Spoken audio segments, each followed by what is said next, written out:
In the past decade, science has revealed important new findings about the cognitive, social, and emotional development of children. And among these findings is the role of dance, music, art, and other forms of creative expression on the intellectual and social development of underprivileged and at-risk children. Joy, delight, a sense of mastery, and an enhanced ability to make and sustain human and cognitive connections are all bolstered by art. But one teacher didn't need to see the scientific reports to know this. She knew how art transformed young lives. So she took her work to Harlem. Take a look. So we've got black car, blue car, yellow car, white car, red car, and a purple car. I'm Cindy Bellin Berthazem.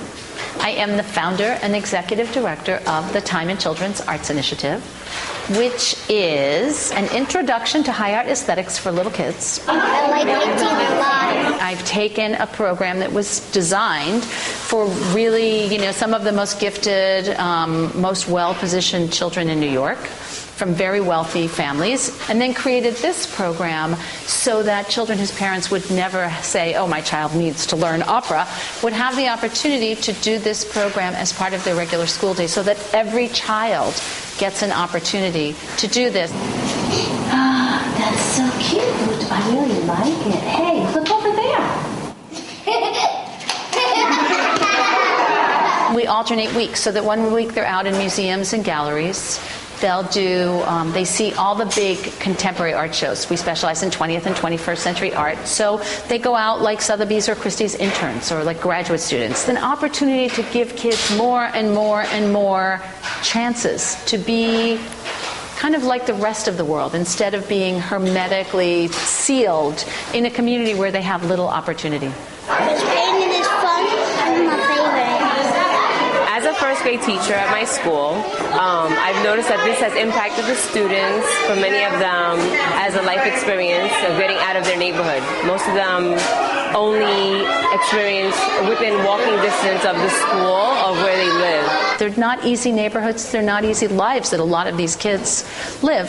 So art allows them to create a new kind of horizon. And I've seen kids, they're like, one day they're living in an apartment, the next day they come in, they're really blue because mom's not working, and so they're losing their apartment and they're going back to a homeless shelter.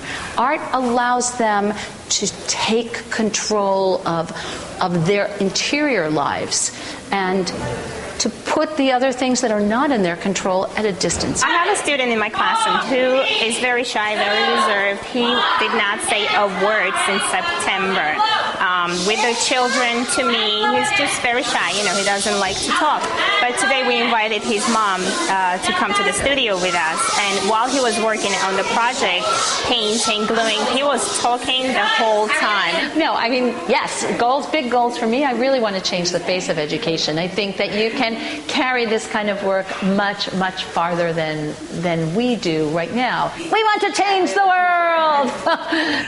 And we hope that you do change the world. Our thanks to the administrators and the kids of Time In. And as we celebrate those budding young artists, I'd like to pay tribute to a literary giant we lost this week. Chinua Achebe, the legendary Nigerian author, died Thursday at the age of 82. His first and most famous book, Things Fall Apart, was published in 1958 and became a classic of world literature, transforming the way we saw the continent of Africa and the project of colonialism. It is still required reading in many parts of the world, with nearly 10 million copies sold in 45 languages.